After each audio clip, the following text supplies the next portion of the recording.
इस बार जनवरी में मौनी अमावस्या कब मनाया जाएगा, हर बात हम जानकारी लेने पहुंचे हैं पूर्णिया के जाने माने ज्योतिषाचार्य पंडित आचार्य बंशीधर झा। हर बात हम जानने का प्रयास करेंगे पंडित जी से कि मौनी अमावस्या पर लोगों को क्या कुछ उपाय करने चाहिए, क्या कुछ तरीका है जिससे उन्हें कोई दोष न लगे।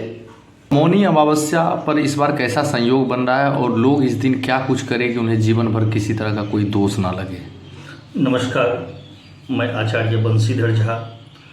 मौनी अमावस्या माघ मास के कृष्ण पक्ष के अमावस्या तिथि को मौनी अमावस्या के नाम से प्रचलन में है, जो इस वर्ष 29 जनवरी बुधवार को हो रहा है।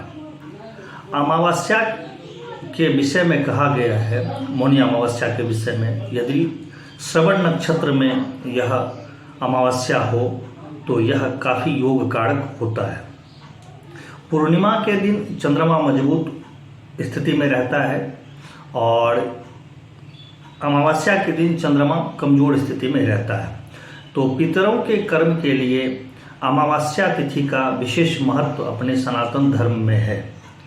पितर कर्म के लिए अमावस्या तिथि को सर्वश्रेष्ठ माना गया है और इस दिन जो कर्म किए जाते हैं पितर के निमित्त वह काफ़ी प्रभावशाली रहता है। और शास्त्रानुसार कहा गया है, जो इस समय पितर के लिए जो भी काम किया जाता उसका पूर्ण रूप से फल करने वाले को मिलता है। उसमें भी शास्त्र में लिखा है, यदि श्रवण नक्षत्र हो तो अति उत्तम होता है। तो यह काफ़ी उत्तम है समय। इसमें कहीं पर भी किसी नदी के किनारे, तालाब के किनारे, जहाँ संभव हो उसमें जाकर के पितरों के निमित्त कार्य करने चाहिए। अब क्या करने चाहिए, ये एक प्रश्न उठेगा जी। तो आप जैसे कोई तर्पण करते हैं, उन्हें जाके विधिवत करने चाहिए नदी में जाकर के, या फिर अपने घर में जैसे पार्वन वगैरह होता है, पार्वन श्राद्ध, वो करने चाहिए। इसके बाद इसको करने में तिल का निश्चित रूप से प्रयोग करना चाहिए। कौन सा तिल? काला तिल। काला तिल, ठीक है। काला तिल का प्रयोग निश्चित तौर पे करना चाहिए। और तिल का लड्डू गुड़ के साथ यदि बना करके उसको दान किया जाए, जो ज़रूरतमंद है उसे खिलाया जाए, तो काफ़ी उसका प्रभाव पड़ता है, अच्छा प्रभाव पड़ता है, जो जीवन को अच्छी सहूलियत और एक सुखद जीवन देने में उसका एक महत्वपूर्ण योगदान रहता है। मैं जो ज्योतिष पे काम करता हूँ, लगभग 20-21 वर्ष से जुड़ा हूँ ज्योतिष क्षेत्र में। इसमें देखा हूँ, प्रत्यक्ष अनुभव किया हूँ, जो सबसे यदि खराब कोई दुष्प्रभाव डालता है जीवन में, किसी भी जातक के जीवन में, तो वह पितृदोष है। और पितृदोष लगने के कई कारण हैं। तो यदि किसी के कुंडली में पितृदोष लगी हुई है तो जितना हो सके निश्चित तौर पर यथासंभव प्रयास करके आपको मौनी अमावस्या के दिन कुछ न कुछ उसके निमित्त करना चाहिए। इसमें कोई शुभ मुहूर्त वगैरह भी है कि क्या कुछ समय है या कभी भी कर सकता है? पितर कर्म के लिए क्या है, तो एक कुतुब काल होता है, तो लगभग एक समथिंग आप मान के चलिए, जो 11 बजे से लेकर के 1:30 बजे 2 बजे का दिन जो होता है, उसमें शुभारंभ जरूर कर लेना चाहिए जी। ठीक है।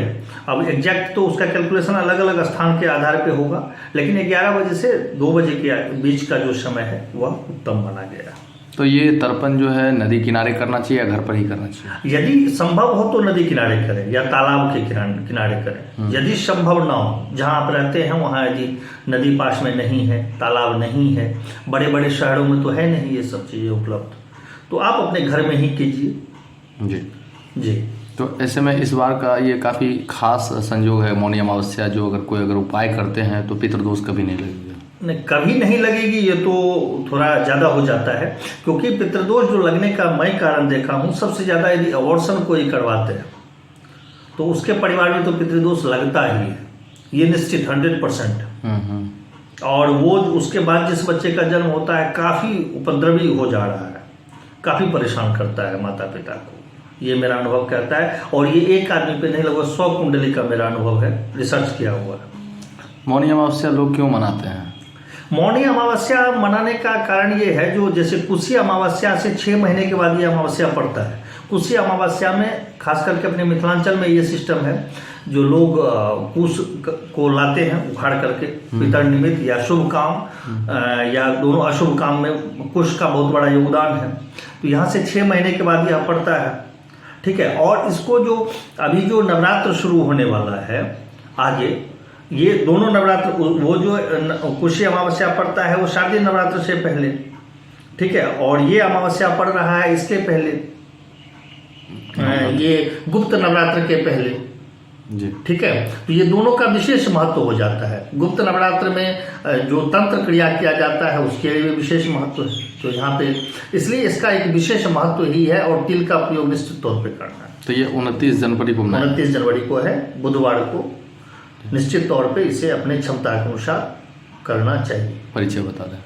मैं आचार्य बंशीधर झा पूर्णिया बिहार से हूँ, मेरा ऑफिस है।